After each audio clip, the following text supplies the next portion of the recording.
ঘর সুন্দর করে গুছিয়ে রেখে যাওয়ার পরে যদি আপনারা এসে দেখেন ঘরের এই অবস্থা, তো আপনাদের কেমন লাগবে বলেন তো। হ্যালো এভরিওয়ান, আসসালামু আলাইকুম। কেমন আছেন আপনারা সবাই? আশা করি অনেক ভালো আছেন। আপনাদের দোয়ায় ও আল্লাহর রহমতে আমরা অনেক ভালো আছি। 10:30টার দিক দিয়ে মেয়েকে মাদ্রাসা থেকে নিয়ে আসলাম। নিয়ে এসে খাবার টাবার খাইয়ে ও কিছুক্ষণ খেলা করলো। খেলা করার পরে ওর ভাইয়া চলে আসলো 12:30টার দিক দিয়ে। তারপরে দুজনকেই ছেলেও গোসল করে আসলো। আসার পরে আমি বলছি, অনেক রোদ উঠছে বাইরে, তোমরা খাটের ওপর খেলা করো। আমি ঘর সুন্দর করে পরিষ্কার করে ঘরটার ঝাড়ু দিয়ে মুছে ওদের দুইজনকে আমি ঘরে খাটের উপরে শুয়ে থাকার জন্য রাইখে আমি একটু বাইরে গেছি কাজ করার জন্য। তো এসে দেখি আমার ঘরের এই অবস্থা। দুই ভাই বোন একসাথে হলেই এইরকম করে, একটা জিনিস জায়গায় থাকে না। দুষ্টুমি করবে, এটা ছুঁড়ে মারবে, ওটা ছুঁড়ে মারবে, বালিশগুলো ওইদিকে করছে, মানে কি সব কিছু এলোমেলো করে ফেলছে। এর জন্য বলতেছি যে সারাদিন কি কাজ করি না করি, ছেলে মেয়ের কাজগুলো করতে করতে আমার অবস্থা শেষ।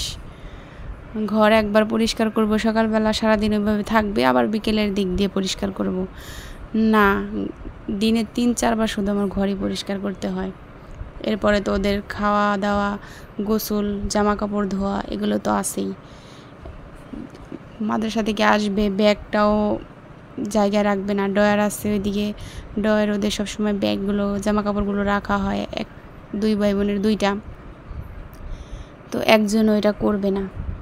এত বোঝাই নিজের কাজ নিজে করো, তো একটু বোঝে না। কি করবো, বাচ্চা মানুষ। তো এইভাবেই চলে যাচ্ছে দিন। মাথাটা গরম হয়ে গেছে আমার দেখে যে ঘরের অবস্থা। আমি একটু আগে রেখে গেলাম কি, মানে দুঃখে আমার হাসি পাচ্ছে। তো এবার ঘরটাকে ঝাড়ু দিয়ে নিলাম, বারান্দাটাকেও ঝাড়ু দিয়ে নিলাম, ঘরটাকে মুছে নেব। ছেলের আমার 8 বছর হয়ে গেছে, এখনও তাকে খাবার খাইয়ে দিতে হয়, 3 বেলা খাবার খাইয়ে দিতে হয়।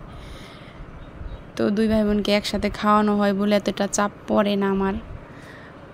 তো কি করব, ছেলের আবদার বড় হলেই তো হয়ে গেল, আর মামা করবে না তখন।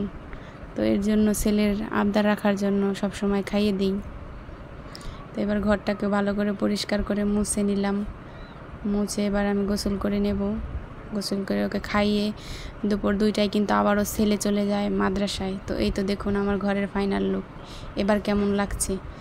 1 ঘন্টা 2 ঘন্টা পর যদি 2 ভাই বোন একসাথে হয়, এই ঘর আর এই ঘর থাকবে না।